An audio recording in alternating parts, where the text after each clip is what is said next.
عزت مدینے سے یوں ہی نہیں، میرے آقا کا روزہ مدینے میں ہے، بے مدینے کی جانب نہ کیسے کی جوں، میرا دین اور دنیا مدینے میں ہے، میرا دین اور دنیا مدینے میں ہے، میرا دین اور دنیا مدینے میں ہے۔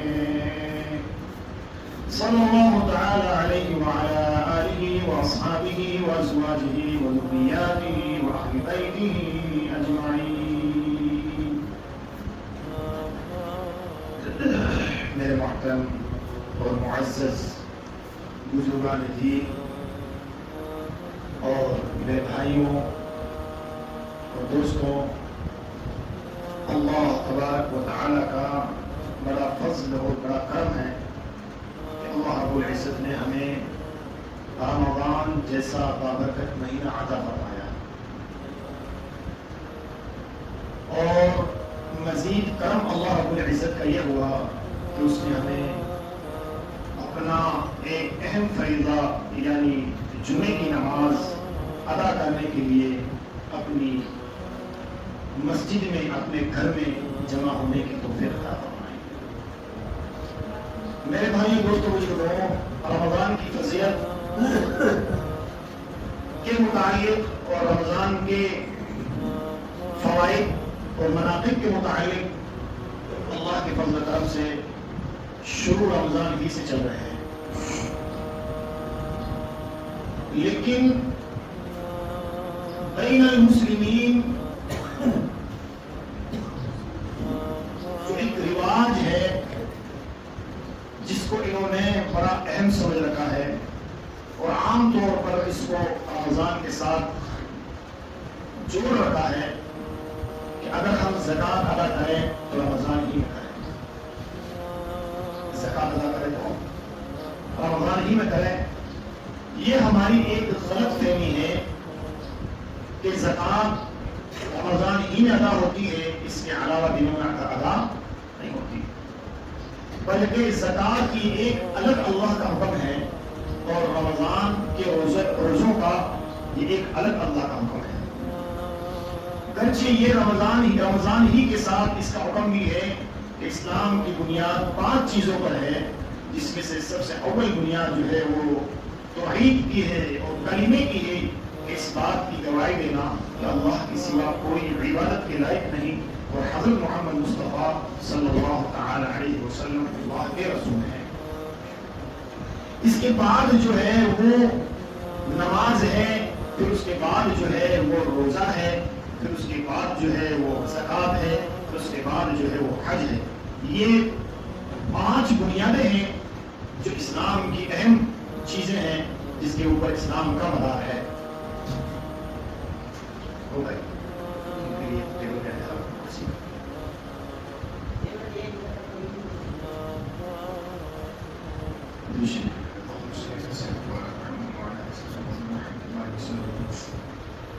جبکہ زکوٰۃ یہ اللہ کا ایک اہم فریضہ ہے،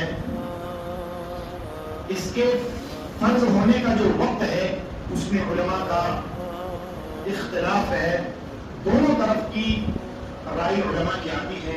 بعض علماء کرام فرماتے ہیں کہ زکوٰۃ کا جو حکم ہے، زکوٰۃ کی جو فرضیت ہے وہ ہجرت سے اول لازم ہوئی۔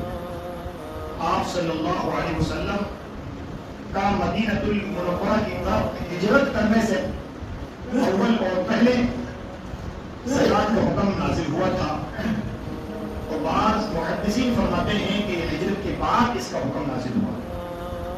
تو علماء کرام نے، مفسرین اور محدثین نے ان دونوں باتوں کو تطبیق دیتے ہوئے یہاں تک پہنچے ہیں کہ نفس زکوٰۃ کا حکم تو ہجرت سے اول ہی نازل ہو گیا تھا، اور ہجرت کے بعد زکوٰۃ کی تفصیلات نازل ہوئی تھی، زکوٰۃ کے احکامات نازل ہوئے تھے۔ پہلے کہ زکوٰۃ یہ اللہ کا حکم ہے، اور فرمایا اگر کوئی زکوٰۃ کا انکار کر دے وہ کافر ہے، دین سے خارج ہے، دین سے خارج ہے۔ جو زکوٰۃ کا حکم، جو زکوٰۃ کا انکار کر دے وہ دین سے خارج ہے۔ اور زکوٰۃ کی فرضیت کے لیے مسلمان ہونا شرط ہے، اور مسلمان ہونے کے ساتھ ساتھ عقل مند ہونا، عاقل ہونا شرط ہے۔ پتہ چلا کہ اگر کوئی پاگل پنے میں ہے، مجنون ہے، تو اس پر زکوٰۃ فرض نہیں ہے۔ ایسے ہی بالغ ہونا شرط ہے، نابالغ پر کوئی زکوٰۃ فرض نہیں ہے۔ مسلمان ہونا شرط ہے، غیر مسلم پر زکوٰۃ فرض نہیں ہے۔ اس لیے کہ غیر مسلم جب وہ اللہ کے حکموں کو نہیں مان رہا ہے تو اس سے زکوٰۃ کا مطالبہ ہو ہی نہیں سکتا۔ بہرکیف زکوٰۃ یہ اللہ کا اہم فریضہ ہے، اور اس کو ہر مسلمان کو ادا کرنا چاہیے۔ قرآن پاک کے اندر کئی مقامات پر اللہ رب العزت نے زکوٰۃ کے احکامات نازل فرمائے ہیں، زکوٰۃ کا حکم نازل فرمایا ہے۔ اصل بات تو یہ ہے کہ جتنا جو کچھ مال ہے یہ سب اللہ کا ہے۔ اس کا ہے بولے بھائی، بیداری کا ثبوت دیتے ہوئے ساتھ ساتھ بولتے رہو۔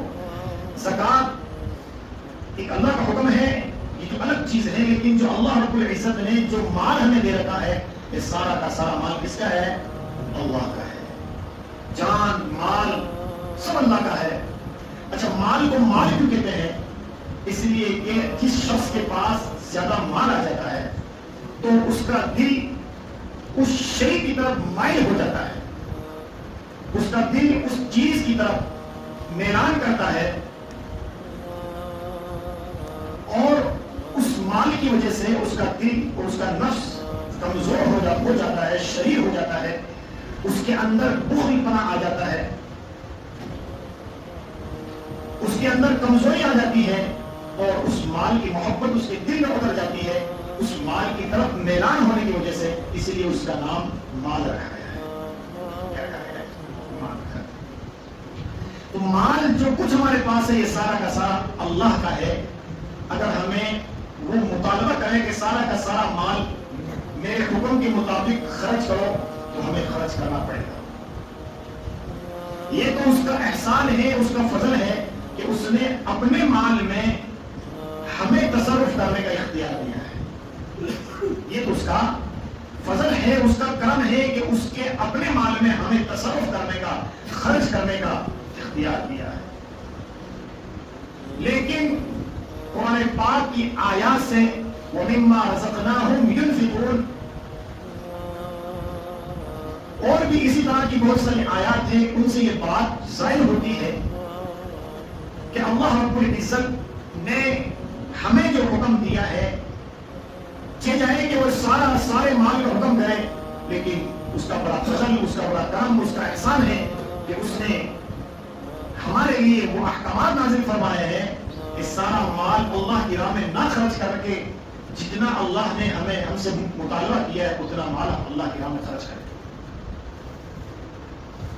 اور اس کا حساب لگایا گیا ہے کہ سارا کا سارا مال ہے، اور سارا کا سارا مال کا ہم تم سے مطالبہ نہیں کرتے ہیں، بلکہ تمہارے سارے مال کا 40واں حصہ ہے جس کا ہم مطالبہ کرتے ہیں۔